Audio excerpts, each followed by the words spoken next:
Again, welcome everyone, and thank you for being with us today. Today is God's Holy Sabbath Day and a great day to spend with God. Reading and studying our Bibles, in prayer, in fellowship, and just generally growing closer to God.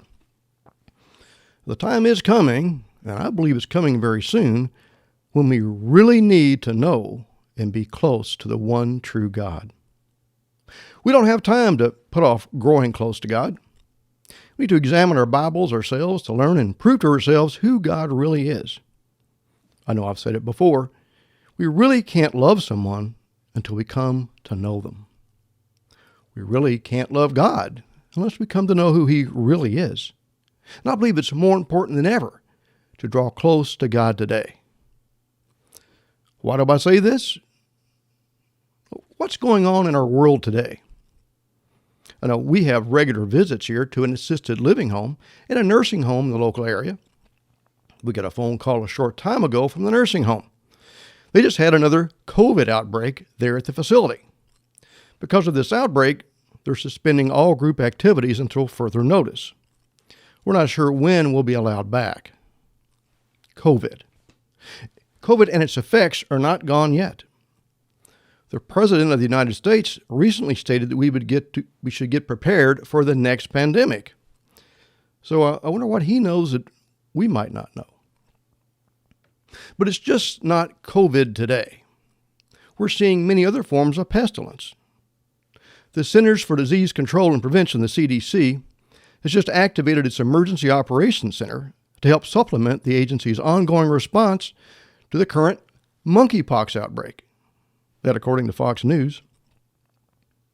From what I've seen of monkeypox, I think I might rather take my chances with COVID.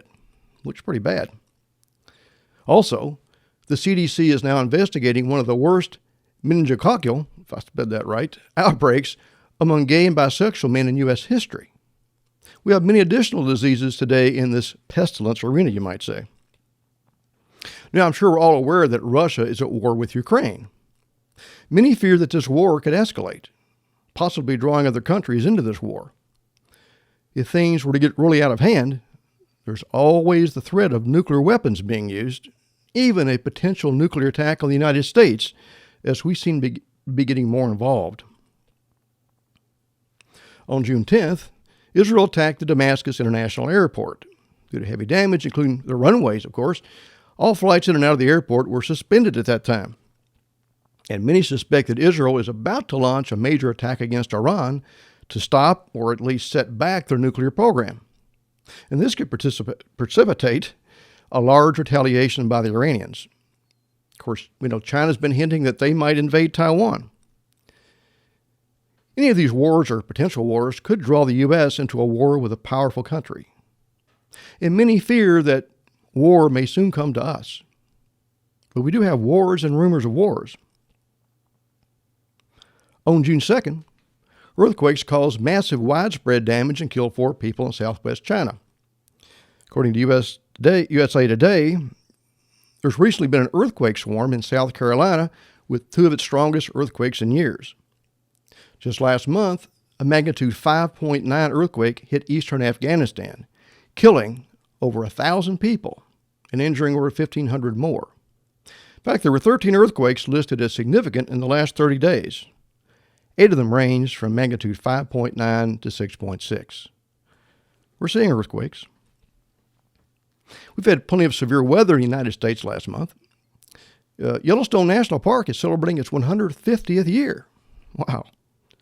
But floodwaters caused massive damage there last month. Miles of roadways and many bridges were washed out, closing the park. I know many of us probably watched homes fall into the river and wash downstream on the news. There were multiple homes that were just washed away. It's expected to take years and cost up to $1 billion to repair the damage in Yellowstone. Recently, heavy rains in China caused landslides and destroyed homes there. At least 6 people died and 200,000 had to evacuate. Flooding caused widespread damage across other provinces in China as well. On June 7th, Ankara, Turkey was hit with very serious flooding, not to mention some serious tornado damage. Back near the 1st of June, flooding killed over 100 people in Brazil. And flooding from the storm named Alex killed people in Havana, Cuba. Last May and early June saw the strongest hurricane to ever hit the western coast of Mexico this time of year. That was Category 2 Hurricane Agatha. Images from the aftermath of this deadly storm were absolutely incredible. Incredible damage if you got to see those. It seems the weather has gone really wild lately all over the world. Now, the western U.S. could certainly use some rain about now. There, as you probably know, drought conditions continue to worsen. Lakes and rivers, lakes and water reservoirs are drying up. In some cases, farmers in California are not allowed to use water to irrigate their crops because the water is too badly needed for people living downstream. Of course, that's bad news for our food production and bad news for the farmers. 108-degree heat, coupled with drought, has killed thousands of cattle in Kansas in the last few weeks. By the way, Kansas also produces nearly 1/4 of all the wheat in the United States. But the drought there is doing great damage to the wheat crops. Of course, a large part of the world's grain comes from Ukraine. Unfortunately, most of the grain they do have is rotting in storage.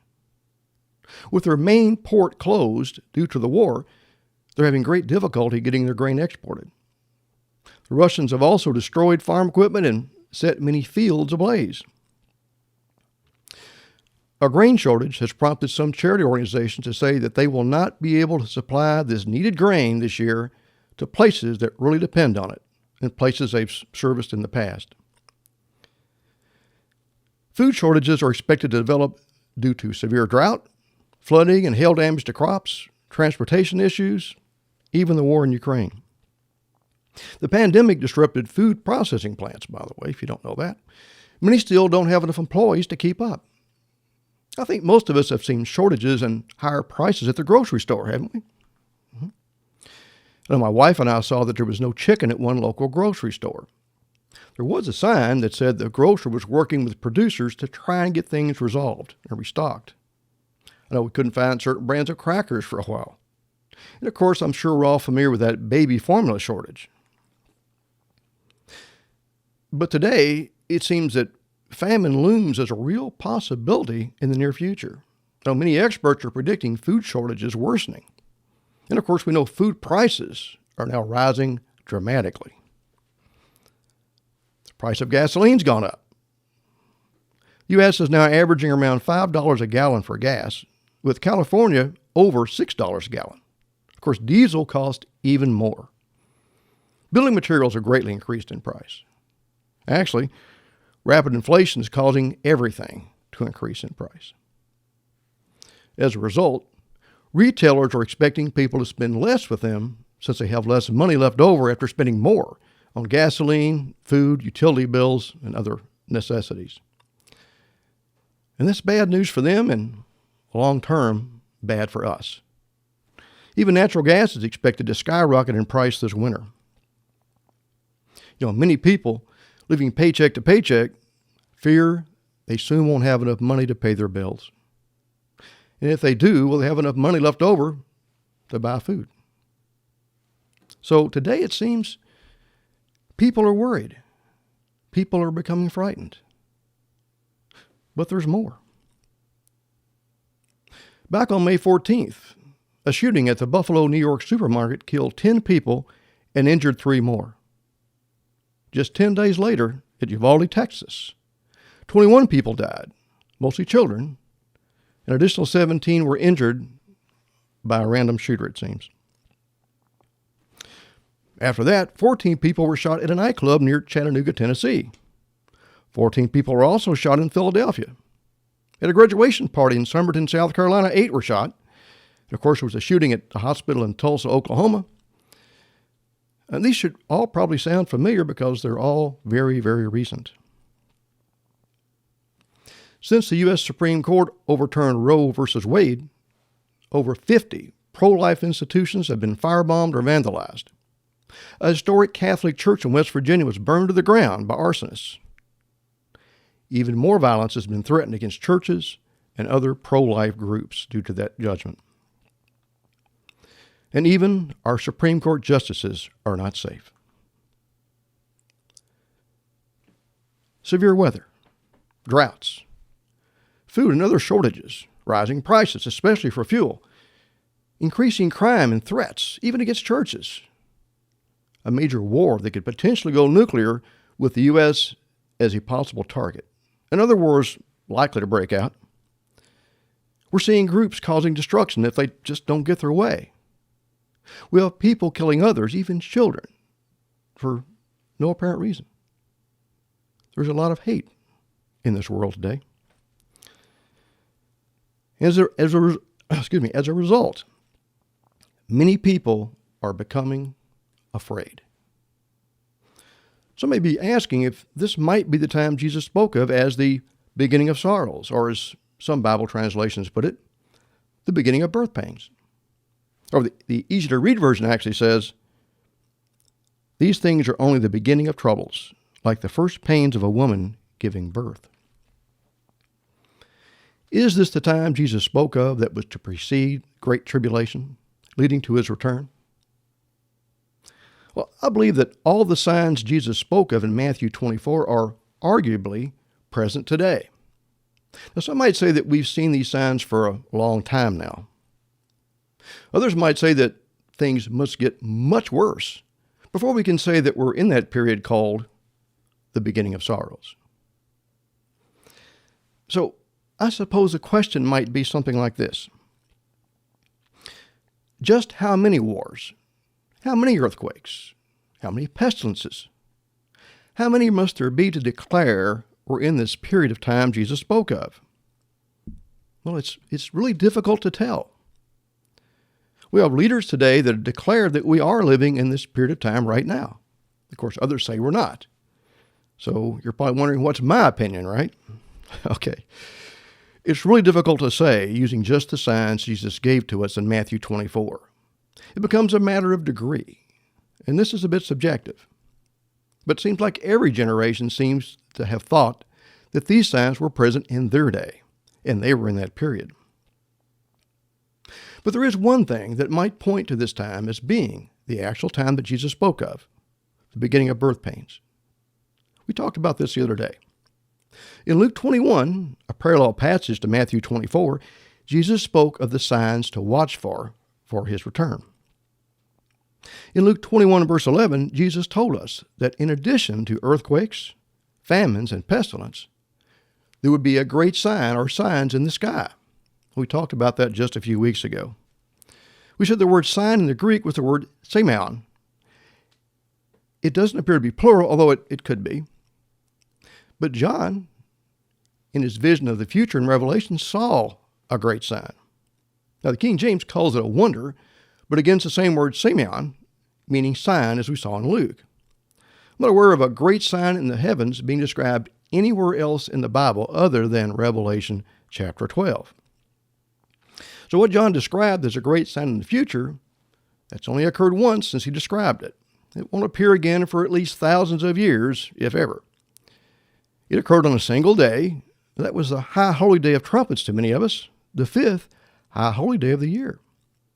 And it occurred on the weekly Sabbath day, a day that God declared would be a sign itself between him and his people.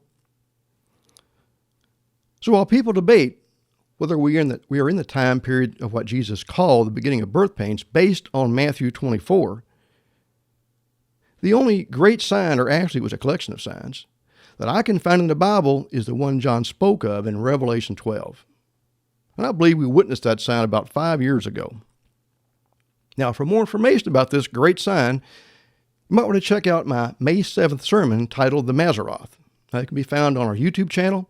There's a link to the Mazzaroth on our website if you'd like to take a look at that. If you missed it, you may want to check it out. But again, this sign has only occurred once since John told us about it in Revelation 12. It doesn't occur again for at least thousands of years in the future, if ever. It's a very specific and unique point in time. I'm not sure that anyone can say with certainty when the time period of the beginning of sorrows or birth pains would be, based solely on the signs of Matthew 24. But if indeed John described for us the great sign that Jesus told us to expect to see in Luke 21:11, then that would certainly make a case for us being in the time period of the beginning of sorrows right now. If it is, then we can only expect things to get worse as the birth pains become closer together and more intense. Now, it's my opinion that we're likely living in the period of time known as the beginning of sorrows today, based on everything I'm seeing. But regardless of whether we're actually living in the beginning of birth pains or not, many today are becoming afraid of what they see going on in the world today. Now, our purpose today is not to frighten anyone. I think the world's done a good job of doing that already. However, I do believe that our Bibles have a few messages for us regarding these difficult times that are coming upon us, if not now, later. As disciples of Jesus Christ, of course, I believe we should pay attention to what he says. I know that many of us don't keep up with the news anymore. Some might say, well, it's just too depressing, or maybe we'll just ignore everything and hope it'll be okay. And we know that ultimately things will be okay. We have God's assurance on that. But should we keep our heads in the sand, or should we pay attention to what's going on around us? I'm not talking about obsessing with the news, but just keeping up with the major events happening all over the world. Let's turn now, if you would, to Mark chapter 13. That's Mark chapter 13, and we'll go to verse 28. Mark chapter 13, verse 28. Here Jesus tells us that when we see the fig tree put forth leaves, that's a sure sign that summer is near. Now, I expect that when we see our trees getting leaves on them, we know that summer is right around the corner as well. Again, Mark 13, verse 28. Now learn a parable of the fig tree. When her branch is yet tender and puts forth leaves, you know that summer is near. So what if we never notice leaves budding out on the trees? Well, we probably figure that out when summer gets near because we can check our calendars. Of course, if we didn't have a calendar, trees leafing out would certainly indicate to us which season of the year we were in. Okay, verse 29. So you, in like manner, when you see these things come to pass, know that it is near, even at the doors. What things are Jesus talking about here? Well, of course, these are the signs of Jesus' return. And those are found in Matthew 24, Luke 21, and here in Mark 13 as well. Now, if we do believe we see these signs, these things, spoken of by Jesus, what season do these signs indicate? So if you say we believe we see these signs now, you're one of those that believes this is the time.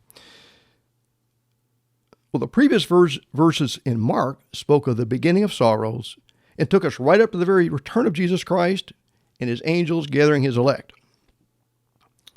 Verse 30. Verily I say to you that this generation shall not pass till all these things be done. Heaven and earth shall pass away, but my words shall not pass away.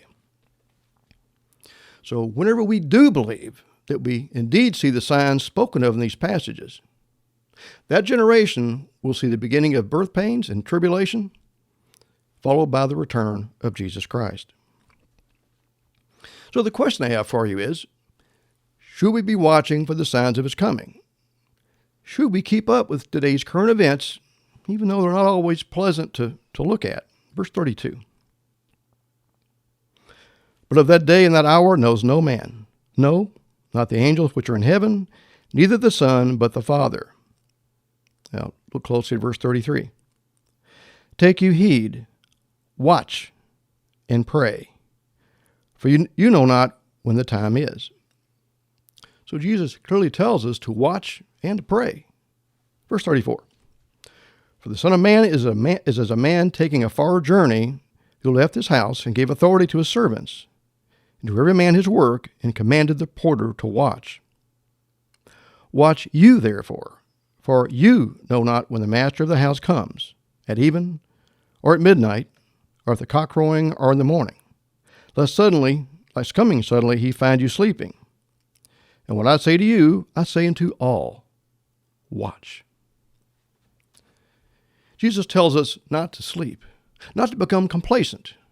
He tells us all to watch for his return, to watch for the signs of his return. 1 Thessalonians chapter 5, If you would, 1 Thessalonians chapter 5, we'll start right there in verse 1. That's 1 Thessalonians chapter 5. We need to be ready, both for his return and for what might lie ahead for us before his return. Let's see what Paul has to say. Again, that's 1 Thessalonians 5, verse 1. Here's what Paul says. But of the times and the seasons, brethren, you have no need that I write to you. For yourselves know perfectly that the day of the Lord so comes as a thief in the night. But when they shall say, peace and safety, then sudden destruction comes upon them, as travail upon a woman with child, and they shall not escape. But you, and that's us, brethren, are not in darkness, that day should overtake you as a thief. You are all children of light, and the children of the day. We are not of the night, nor of darkness. Therefore, let us not sleep as do others, but let us watch. There's the word watch again. Let us watch and be sober, or check things out. Jesus told us to watch, and Paul tells us to watch. I believe we need to pay attention to our surroundings and what's going on in the world. We need to keep up with things. I believe we need to watch. We don't want to keep our heads buried in the sand. Now again, whether we are in that time called the beginning of birth pains or not, many of us are very worried today, possibly frightened about the world around us. Many of us are experiencing fear. I know I'm hearing that today. So if things really do get rough in the near future, should we panic? Should we be afraid? John chapter 14. If you would, John chapter 14, verse 27. That's John chapter 14, verse 27. You know, when Jesus prepared to lead the disciples, at least in a physical sense, he had some advice for them, and I believe for us as well. Let's take a look at what he said. Again, that's John chapter 14, verse 27. Here's what he said as he left. Peace I leave with you. My peace I give to you. Not as the world gives, give I unto you. Let not your heart be troubled, neither let it be afraid. Now, Jesus tells us not to be afraid. But, you know, for those of us who are afraid, it's difficult to just stop being afraid. I mean, it's hard to do.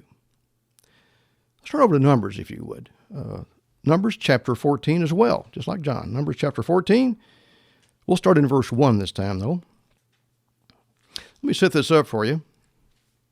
Now, here we find that the Israelites are afraid. And I think many of us would have been afraid in the same situation, perhaps. But here, Moses had sent spies into the promised land to check it out before they entered. After 40 days, the spies returned. They reported they saw a land of milk and honey. This is the promised land, right? They also saw men of stature there. They saw giants. In fact, they said that they seemed as grasshoppers in comparison. The Israelites then were afraid they'd be killed when they got there. You know, grasshoppers would normally not be able to put up much of a fight against giants, right? So the Israelites were naturally afraid that they would be killed when they entered the new land. Again, Numbers 14, verse 1. I'll read this to you in the easy-to-read version of the Bible. Numbers 14, verse 1. Here's how they reacted to this news of the grasshoppers compared to the giants. That night, all the people in the camp began shouting loudly. The Israelites complained against Moses and Aaron. All the people came together and said to Moses and Aaron, "We should have died in Egypt or in the desert. Did the Lord bring us to this new land to be killed in war? The enemy will kill us and take our wives and children. It would be better for us to go back to Egypt." Seems like they're always ready to go back to Egypt at the first sign of trouble, right? Did God bring his people into this new land just to have them all slaughtered? No, that wasn't God's promise to them. But the Israelites didn't trust God to protect them as they entered the land he brought them into. They didn't trust God. In fact, notice the reaction here in verse 4. Then the people said to each other, "Let's choose another leader and go back to Egypt." Moses and Aaron bowed low to the ground in front of all the people gathered there. Joshua and Caleb became very upset. Joshua the son of Nun and Caleb son of Jephunneh were two of the men who explored the land, of course. Verse 7, these two men said to all the Israelites gathered there, the land that we saw is very good. It is a land filled with many good things. If the Lord is pleased with us, he will lead us into that land, and he will give that land to us. So don't turn against the Lord. Don't be afraid. Don't be afraid of the people in that land. We can defeat them. We can defeat them, the giants? Apparently the Israelites weren't buying this. So how was it that Joshua and Caleb were insisting that the Israelites could defeat these giants? It wouldn't seem to be logical. Why were they insisting that the Israelites should not fear them? Continuing in verse 9. Here's what he says. Notice the words here. He says, concerning those giants and others in the land, he said, they have no protection, nothing to keep them safe. But we, that's the Israelites, but we have the Lord with us, so don't be afraid. God had promised the Israelites this land. They were reminded here that the Lord was with them. He would protect his people, but others would not have the same protection. That's important. Did that satisfy the Israelites? Now did they trust God and cease to be afraid? Let's see. Verse 10. They changed their mind after hearing that. Are they trusting God now? Again, Numbers 14, verse 10 now. All the people began talking about killing Joshua and Caleb with stones. I guess it didn't go over very well. But the glory of the Lord appeared over the meeting tent where all the people could see it. The Lord spoke to Moses and said, how long will these people continue to turn against me? They show that they don't trust me or believe in my power in spite of the many miracles I have done among them. Now, what was the problem here? Well, despite the many miracles the Israelites had seen God do, despite how he protected them from this much stronger and organized Egyptian armies that left Egypt, we all remember that. After those miracles, they still didn't trust God. Let's turn over, if you would, to Deuteronomy chapter 31. We'll pick up the story there. Deuteronomy 31, we'll start in verse 1. Here we find that, I think most of you know, that Moses did not enter into the promised land. Now, previously, Moses had not followed God's instructions about bringing much needed water from that rock. Instead of speaking to the rock, Moses struck it. He seemed to take credit for this miracle himself and not give the credit to God. That reminds me of the people of this nation today. They don't give credit to God. Hang on for a second. Let me just read Numbers 20, verse 12, using the easy-to-read version of the Bible before we get to our next verse. Here's what it says about that, about the rock and Moses. But the Lord said to Moses and Aaron, you did not trust me enough to honor me and show the people that I am holy. You did not show the Israelites that the power to make the water came from me. So you will not lead the people into the land that I've given them. So Moses wasn't allowed to go. Okay, Deuteronomy 31, verse 1. And Moses went and spake these words unto all Israel. And he said to them, I am 120 years old this day. I can no more go out and come in. Also the Lord has said to me, you shall not go over this Jordan. Now Moses was able to get a glimpse of the promised land, but he was not allowed to cross over the Jordan and enter into it. Drop down to verse 6, if you would, verse 6. Now here Moses had some good advice for the Israelites back then, and I believe this is also good advice for God's people today. Verse 6. Be strong and of a good courage. Fear not, nor be afraid of them. For the Lord your God, he it is that does go with you. He will not fail you, nor forsake you. And Moses called unto Joshua, and said to him in the sight of all Israel, be strong and of a good courage, for you must go with this people unto the land which the Lord has sworn unto their fathers to give them, and you shall cause them to inherit it. And the Lord, he it is that does go before you. He will be with you. He will not fail you, neither forsake you. Fear not, neither be dismayed or discouraged.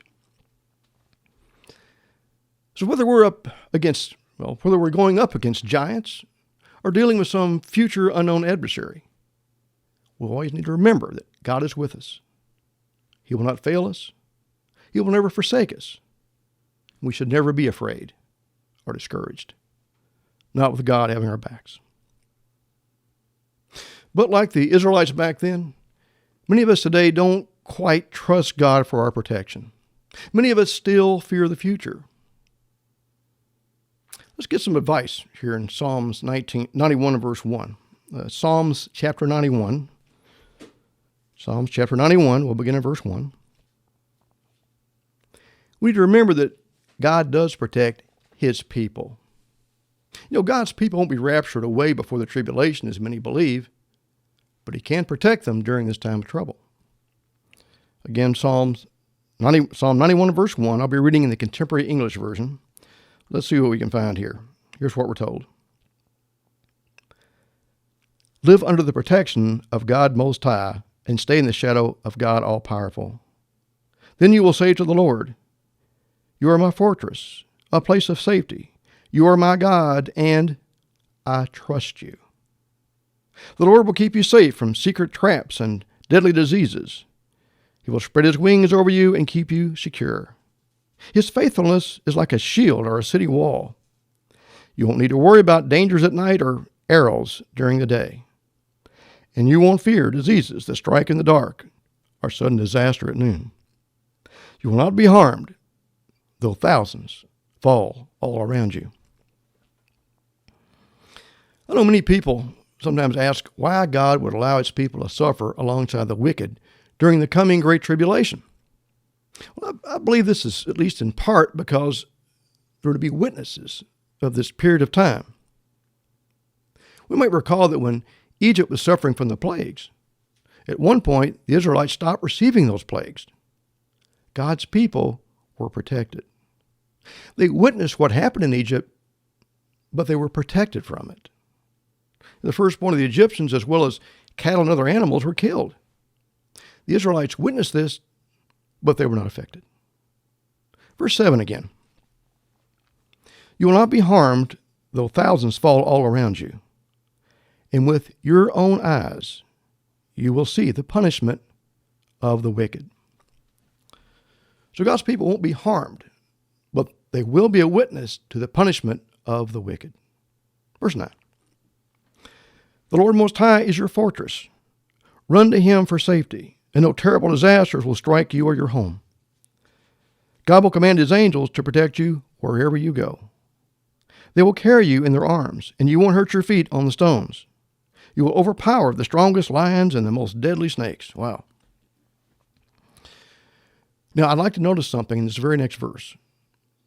Now, obviously, when the wicked are punished, they're not protected from their punishment, right? There's no protection from them. But it seems that protection seems to be conditional. So if so, what is required of us for the Lord to keep us safe during very troubled times? What is this condition? Verse 14. The Lord says, there's the if you love me and truly know who I am, I will rescue you and keep you safe. When you're in trouble, call out to me. I will answer and be there to protect you and to honor you. You'll live a long life and see my saving power. Wow. Verse 14 tells us that for God to rescue us and keep us safe for what's coming on the earth, we need to love him and also truly know who he is. We need to call out to him. In other words, pray to him. God will protect. He promises to protect those who know him and love him.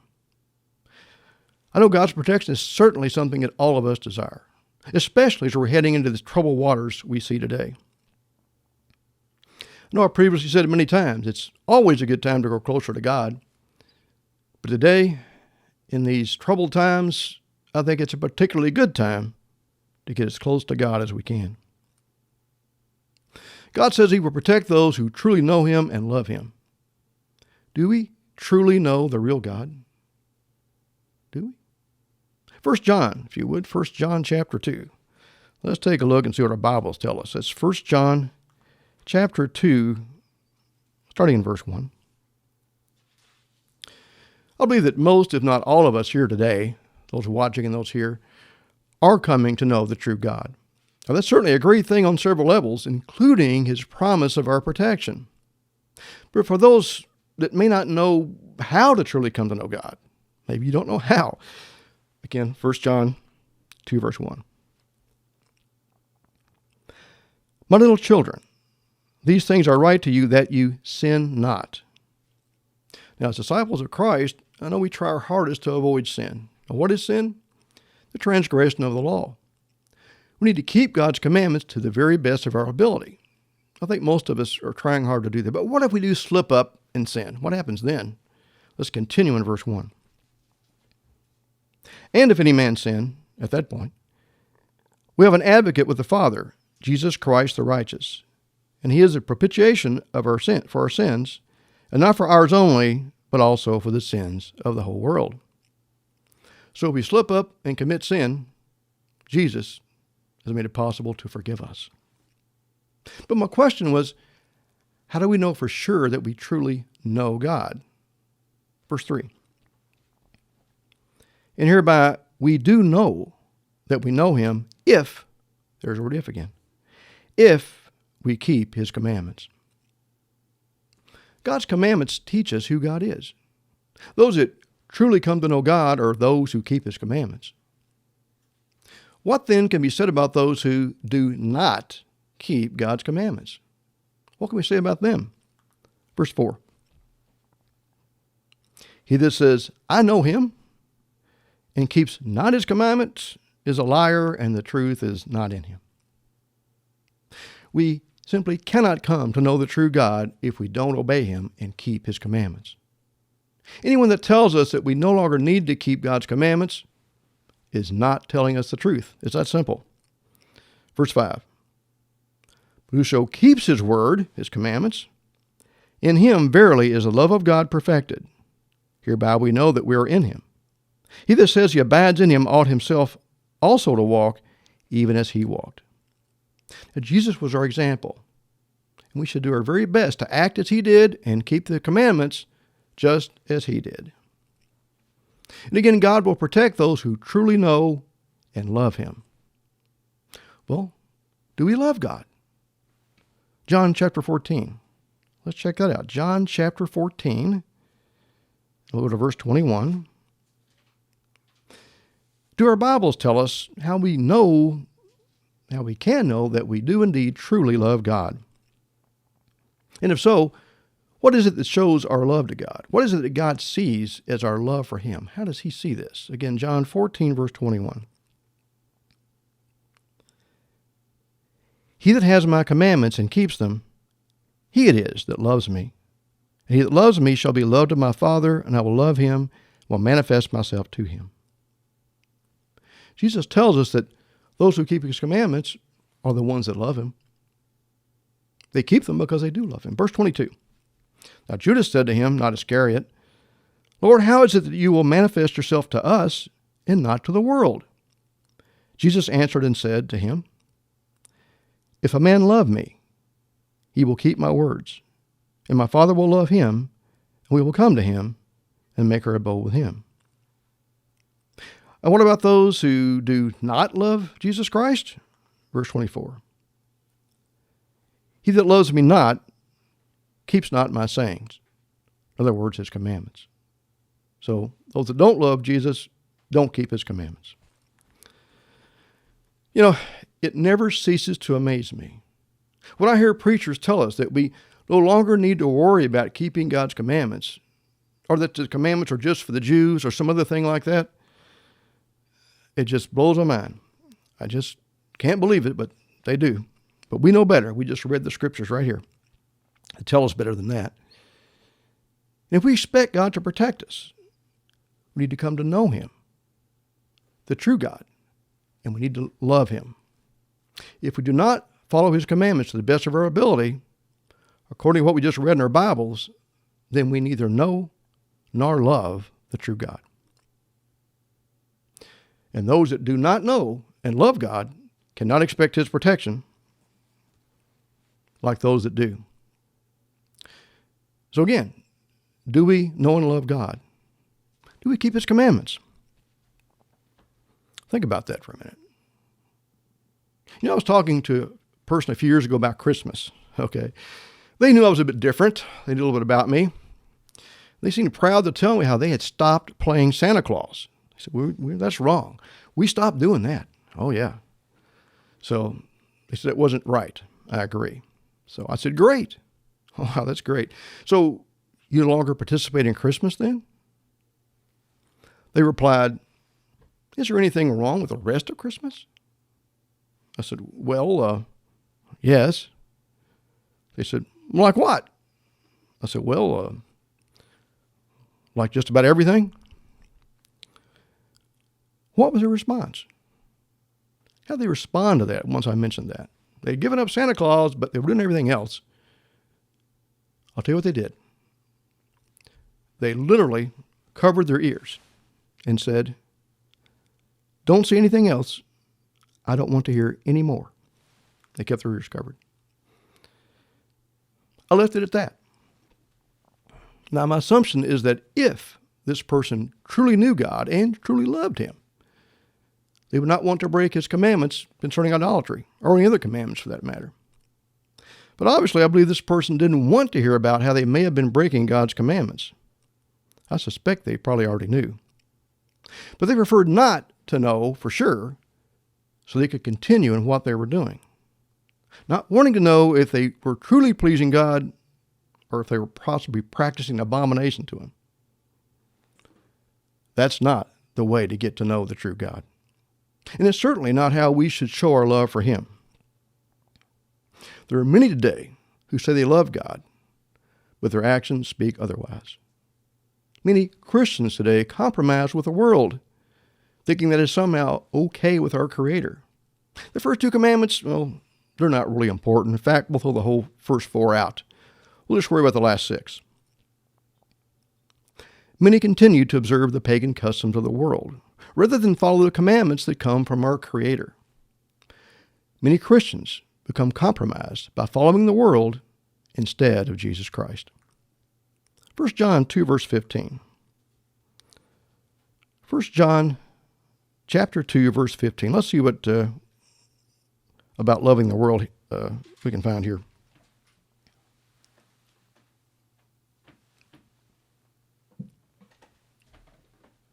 Again, that's 1 John chapter 2 and verse 15.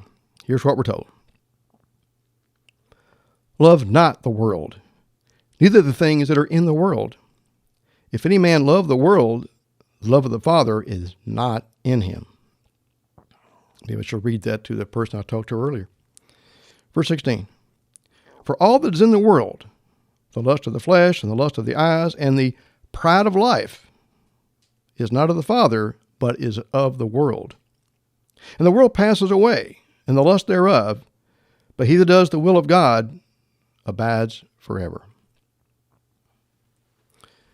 We can't love the world and at the same time love God. The two are mutually exclusive.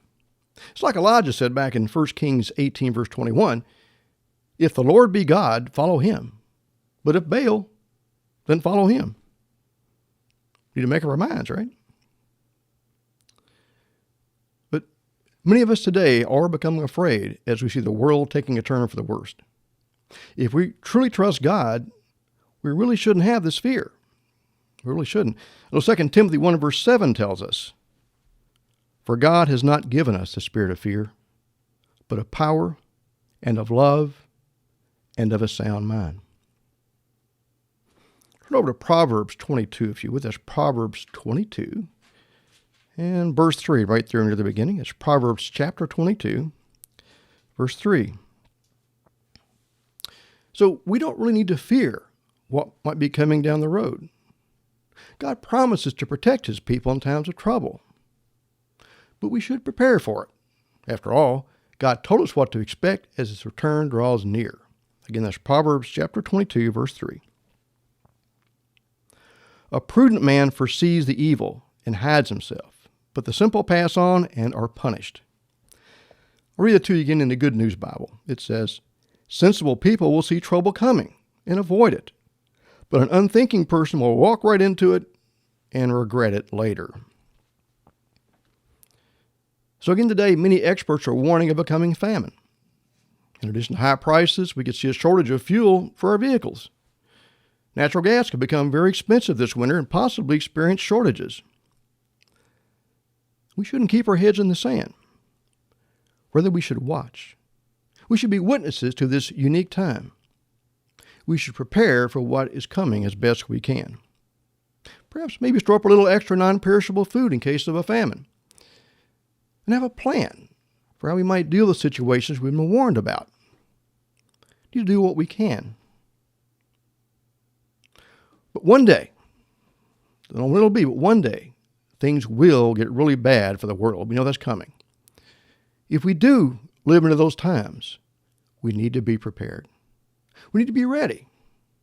Ready for ourselves, ready for our families, and ready for our friends and neighbors.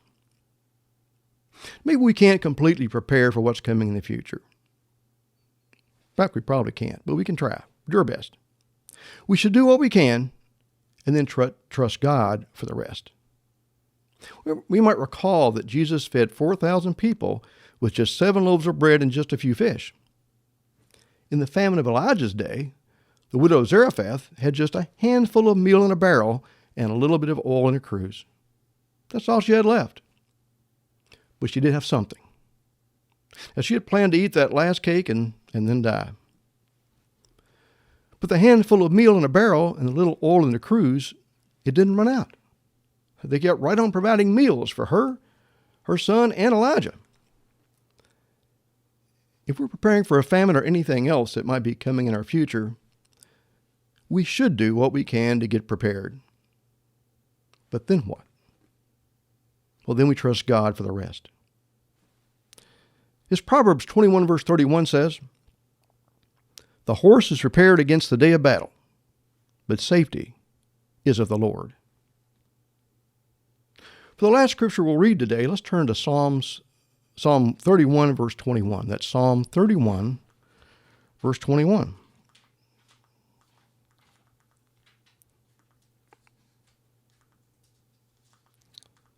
Psalm 31 verse 21. But God tells us he protects the faithful. It's the proud, the wicked that will be punished. We should be very thankful for God's promise of our protection in times of trouble. We should be strong. We should not be afraid. In fact, we should be fearless. Those of us that trust God. Again, Psalm 31:21, I'll be reading from the Good News Bible. Praise the Lord. How wonderfully he showed his love for me when I was surrounded and attacked. I was afraid and thought that he had driven me out of his presence, but he heard my cry when I called to him for help. Love the Lord, all his faithful people. The Lord protects the faithful, but punishes the proud as they deserve. Be strong, be courageous, all you that hope in the Lord. What about those that don't? Let me just read Micah 3 verse 4 to you quickly. It tells us, Then shall they cry unto the Lord, but he will not hear them. He will even hide his face from them at that time, as they have behaved themselves ill in their doings. To conclude today, Jesus tells us to watch for signs of his return and be not afraid of what we see, because God promises to protect those who truly love him and keep his commandments. As we grow closer to God, we naturally become more trusting of him. We trust him more and more. We know his word is good. Unlike those Israelites that saw those miracles, hopefully we'll see that God is faithful. We no longer need to fear our future like the Israelites feared those giants, because just as God delivered them, he promises to deliver us. Now, I want to make an important point here today before I finish. And that doesn't mean that we won't have trials. That doesn't mean that things won't go wrong. But it does mean that when things get really bad, God sets a difference between those of his and those that are not. I want to be on God's side. So I think today, anytime really, but especially today, it's truly a very good time to grow close to God. The more we come to know God, the more we come to love him.